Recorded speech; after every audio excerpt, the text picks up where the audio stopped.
So MAGA got control of a UFC event and made the ring girls dress like they were going to Chili's on the 4th of July. These are the outfits, red, white, and blue, sparkly, covered from chest to mid-thigh, which if you know anything about ring girl fashion, is essentially a turtleneck. These women are usually in bikinis. That's the uniform. It's been the uniform for about 50 years. Bringing sweaty, shirtless men to wrestle on the White House lawn was fine, but God forbid women look immodest. Here's the thing about fashion. It's never neutral. A uniform on a woman's body is always a political statement. What gets covered, what gets revealed, and who decides and in what context, that is power.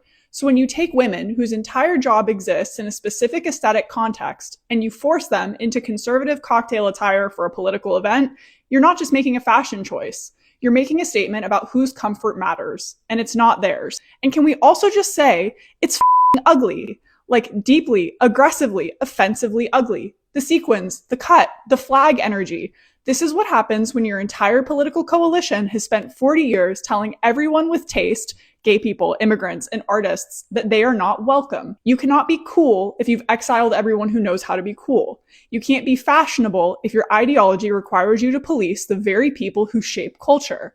Republicans have had this problem constantly. The cringe is not an accident, it's a symptom. This is what happens when you build a movement on nostalgia and exclusion and then try to throw a party. The truth is, many Republicans are UFC fans. They go to fights when the girls are wearing their normal uniform, and nobody's clutching their pearls. Because it's not actually about modesty. It was never about modesty. It's about the fact that when they're in charge, women's bodies become props for their aesthetic, their comfort, and their agenda.